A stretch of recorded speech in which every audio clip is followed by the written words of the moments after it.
Hello, my name is Paul Friedman and I'm with the League of Women Voters. And we're here today with B.J. Davis, who is the chairman of the Camp Verde Planning and Zoning Commission, who has been spending the last 2 years with a group of fellow citizens developing the Camp Verde General Plan, which will appear on the upcoming primary ballot that the vote will be on August 30th. And we're here to discuss it a bit so that voters are better informed when they make their decision to vote yea or nay on the Camp Verde General Plan. BJ, would you tell us a bit about the chronology of developing the plan? When did the process start? How did you get involved? Why are you the chair, and what have you done in that role? Certainly, Paul. We started a little over 2 years ago, and this is a process that happens every 10 years, as you probably know. The updating of a general plan is required by state law. And I happen to be on the commission, Planning and Zoning Commission, just doing our daily, well, probably every other month work. When someone mentioned we had to update the general plan, and I said, well, that sounds fun, let's get into it. All the other commissioners knew what was involved, and suddenly I was elected chairman. Oh boy. So I did get to drive the process, which was great. I actually enjoyed it quite a bit. But we've had 50 Planning and Zoning Commission meetings during that time. We've had 35 or so subcommittee meetings with different citizens. We've had 9 outreach meetings at the very end to get the citizens' involvement and that type of thing. So it's been a long process, but it's been a very interesting process. I certainly got to know my town very well, and a lot of the characters in it as well, too. So wonderful. That was really fun. So, how nice. Good. Well, you say this is done every decade. What would you say is the newest thing? How is it vary from the community plan upon which you've been operating for the last 10 years? Yeah, the 2005 plan was the one we're working under still until the ratification of this plan on August 30th, hopefully. And the major difference, there's still 10 elements. They're all the same elements in name. Most of them are updates, but this one that we see right in front of us with the colorful map is the land use element. It is drastically different from the 2005 plan. The 2005 plan looked at the town as one big piece of land and tried to define development and areas not to develop in an overall, overreaching kind of view. What we decided to do at urging of the council, to tell you the truth, was to go to a plan called character area plans. The idea is that you identify certain character areas within your town that have a similar character area. For example, the salt mine character area is residential and agricultural. It doesn't have any commercial in it.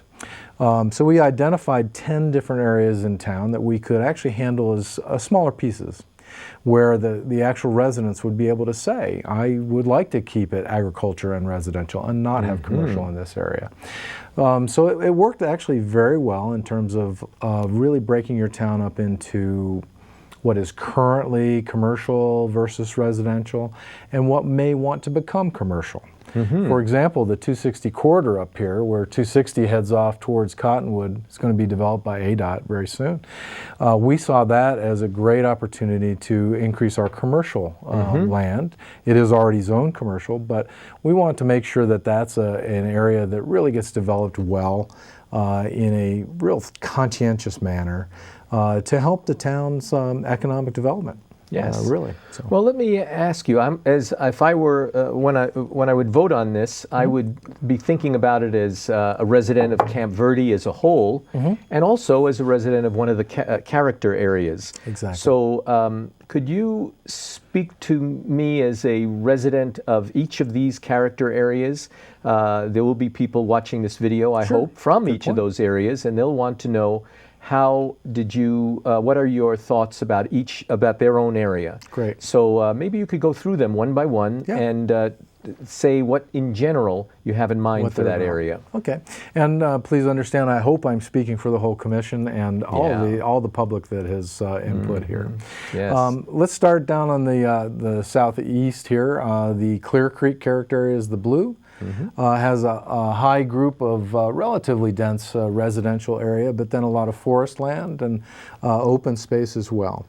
So that one we wanted to, in most of these, we're trying to maintain the character that's currently there. In this character area, though, we realize there is a need down here for a small convenience store or some small commercial development, that type of thing. So that's allowed in this plan. Great. The next group is the Quarter Horse Rancho Verde group, which comes all the way up here along the river. The river defines it here, and then butts up against the Clear Creek one.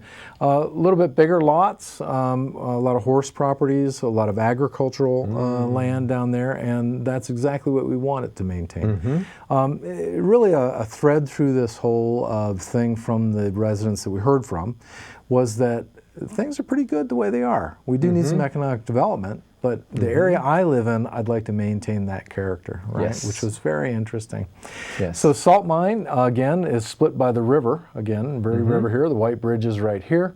And then 260 all the way up to Highway 17 and General Crook Road right here has a lot, again, of open space if you know the area, great view sheds, and then some good-sized properties down along the river. Again, we wanted to maintain that. There was a lot of discussion about developing this intersection for commercial, but at the end of the day, we decided that in this next 10 years is probably not the primary place to actually do commercial.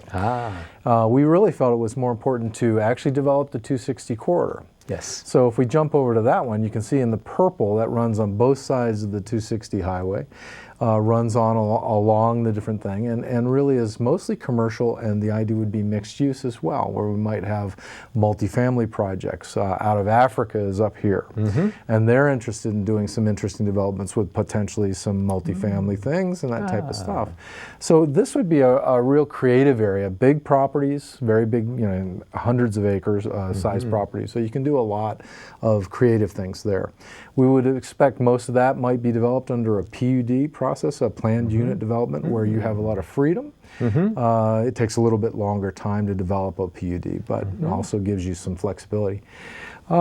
Over here is the Middle Verde, the green, and it actually, if I can define it, is along Highway 17. The casino is right across the 17 from it. And Middle Verde has, again, a lot of open space. The river runs right through it in many areas. A lot of really beautiful properties up there. A lot of the Indian land is up there. The native land, the reservation land is up there, and their headquarters are there as well. And we did try to involve the Native Americans in looking at this quite a bit, and presented their council as well. They came up with some great questions. They were really involved, which we really appreciated. It was just super. Wonderful. Again, that area would stay, essentially on this plan, stay relatively open and agricultural. Dropping down to Pecan Lane again is the casino being here, and then running along Montezuma's Castle is down here, and then that road comes in kind of the back way up to the Black Bridge in Camp Verde, if you know it there. Beautiful Pecan Lane is right along here as well. Again, that's agricultural, residential. There is some opportunities for some commercial development there, which we have defined along the Montezuma Castle Highway there. So there's a little bit of a mix in that point. When you get to the end at the Black Bridge, you get into the downtown character area, which is right here, which includes our actual Main Street with its relatively dense commercial area, City Hall, the fire department, those types of things. We're really hoping that we can develop that into a little bit more vibrant place with some restaurants and bars, and that actually has our entertainment district in it, which is interesting. So we need a little more entertainment. But that's a fun one there. And then, of course, butting up to it and back to 260 is the Finney Flat area. Most people will probably know it currently along 260 at the Finney Flat Road is the new Verde Valley Medical Center. Right at that intersection, which has helped us really bring some infrastructure to that area, and we've got a couple of projects going on right there now. So that has some commercial opportunities along the main highways, but then behind is really residential. And there is some area that's developed already or planned already to be multifamily projects, single family projects, that type of thing. We also then have a small piece called McCracken, which is on the east side of the river and back off of 260, which is some nice properties and relatively quiet area of town.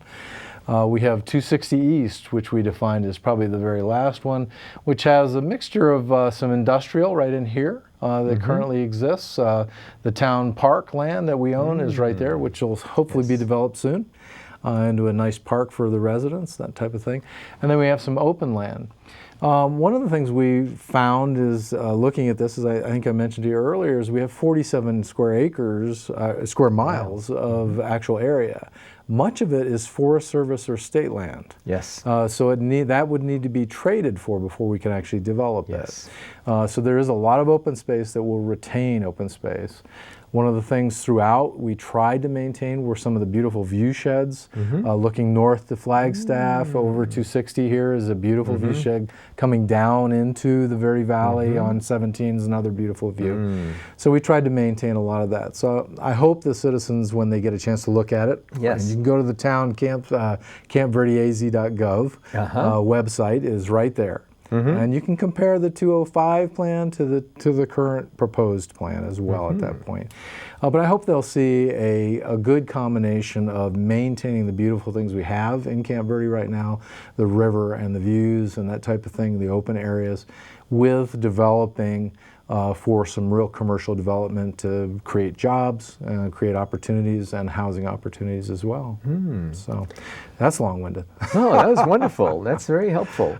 So if as a resident of Camp Verde, if I want to look at the big picture, your overall intent was to retain the character of the local neighborhoods and provide a plan that will attract jobs and housing and keep the beauty and the leisure activity opportunities in the town. Absolutely. There's a real push on developing appropriately and sensitively along the river. We feel that we have great access to the river, obviously, and it's some beautiful view sheds and beautiful areas, but we don't utilize it well, which we could do in a very sensitive way with, rafting issues and bed and breakfasts down on there. We've talked to one owner that has some property right on the river, would like to do a bed and breakfast. Something like that would be wonderful. So we're really looking at trying to develop those kind of opportunities while still maintaining the agricultural history of our town. So you're thinking preserving the best of the past and taking a step into the future that will keep the town evolving in a positive direction. We hope so, absolutely. Well, what impact will passing, well, let me ask you, what impact would the vote that the voters will see, the choice they'll have is yes or no on this plan. First, let me emphasize that you mentioned that they can get they can see this map and get some of the explanation that you provided written out at your town website, which is campverde.az.gov. Right. Is that right? Well, we encourage people to do that to learn more about this plan. And let's talk about the implications of a yes vote or a no vote. If a person votes, let's say no, what would be the consequences of that? What are they actually voting for if they say no? That's a good point. If we vote no, then you've not accepted the new proposed plan. Yes. Which would mean that the Planning Commission and the Community Development Department would go back and we'd start from square one and we would recreate a new plan. In that event, as Planning Commission Chairman, I would want to understand why. Yes. Because if we need to change from this, and the citizens have told us that, then I need to know what direction they want us to go in. Yes. So if the citizens decide to vote no, which they certainly may, please, I would encourage them to tell us why. Please speak to us a little bit more about it. Yeah. So that would be the big impact. Yeah. That actually did happen in the 2005 plan. And so they did rework it and it passed on the second go-around. Yeah. I wasn't here at the time, so I don't know what they did in terms of outreach at that point. A yes vote would mean that you're supporting this plan and that it would pass through, it would go become law in our town. For the next 10 years, it would be our direction. There are opportunities to change it, to modify it during those 10 years. Not too complicated, but not too easy either. And those have to be ratified as well. So I frankly, what I would do is encourage the people to look on the website, compare the old plan to the new plan if they want. You can certainly do that. Look in detail at their own character area, and if they don't see something and they vote no on it, please let us know. Let us know what we missed. Yes. That's what I would ask. Yes. So. Well, if they vote yes, you said it will be voted into law. How would it affect, who would it affect most directly? As a citizen, does it affect citizens' behavior day to day? Or is it a tool for the city government to use in some way? I think both. I think the citizens wouldn't see a large change at all right away. There would be nothing that would be impactful to them the next day. What they would see is that the town is going to stay the same way. Their area stays essentially the way it is. But the advantage to this, and the reason that, frankly, the mayor and council asked us to look into character areas, was to be very clear to any developers in town or from outside of town, people who wanted to develop a business or a property or a project, wanted us to be very clear about how that process would work, where they would go in our town, where we would fit appropriately, encourage them to come and speak to us, and really clean the process up so that it's not a risky proposition to come to Camp Verde and develop. Right? So that was one of our goals, was to be able to say to people, come and talk to us. We have areas that can be developed. We have areas that we want to maintain. They aren't in opposition to each other. They can coexist. So that is probably the biggest impact that the public will see outside of Camp Verde. Yeah. So essentially, if a person has a plan for developing something in Camp Verde, you would, if this passes, they would be encouraged to examine this. Hopefully, whatever plans they have should maintain the character of the areas that you have designated for it, and they will receive a more receptive hearing from the Planning and Zoning Committee and from the mayor and the council if they should propose something that fits within this general plan. Exactly. And what that allows too is that our Community Development Department, the Planning Commission, and the Council have very clear, if you will, marching orders from the town under this plan. That yes, we want a certain type of development in this character area, and no, we do not want a certain character development in this area. So it helps us be very clear with developers about where things fit, how they do it well. We believe the process will be quite a bit smoother. There is a concept within this plan, which was in the 2005 plan. We've tweaked it a little bit, called growth areas. Within a growth area, you have a little more flexibility about the size of a project and the type of project you're allowed to do. It just makes the red tape go away a little bit if you're within that area. So we've identified a major piece of that growth area is along the 260 corridor. And so we want people to look at that seriously and say, hey, we could do some, some real multifamily that would help not only with construction jobs, but help our housing issue and help, get some retail or some other commercial in there that would help create jobs, those types of things. So we're hoping that it will be something that a potential person who wants to come in and build something in town or create a business in town could look at and say, they're receptive to me. They've identified where I would go, and this also gives our economic development manager in town a great map to say, this is where you fit. We want you to come in. This is where you fit. How we would make it work as like such. So that's great. Well, great. So in a sense, this is an intermediary between the citizens of your community and potential developers of new enterprises.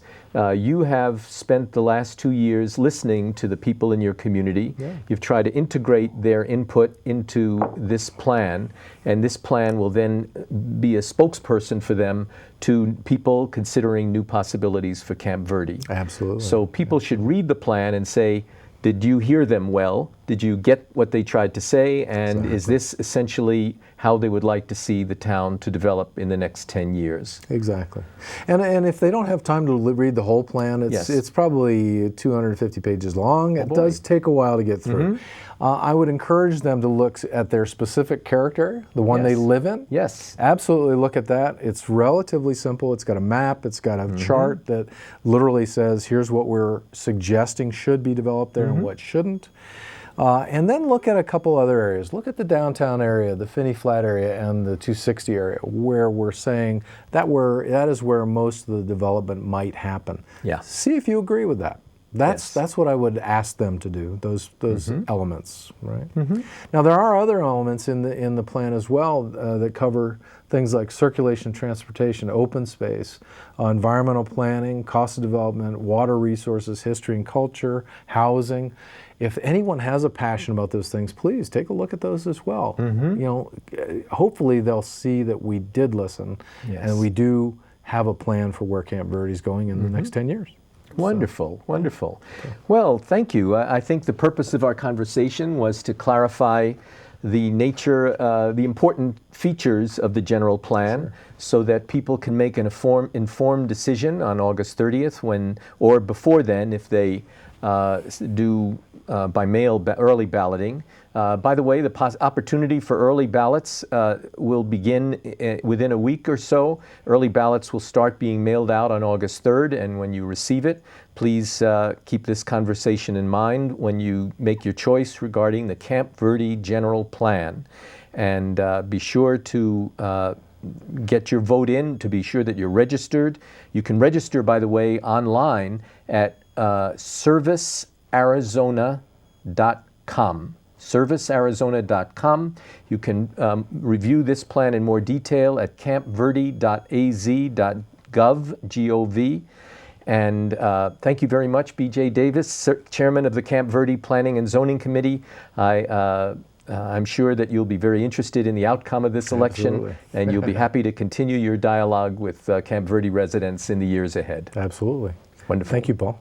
You bet. I appreciate this opportunity. Super.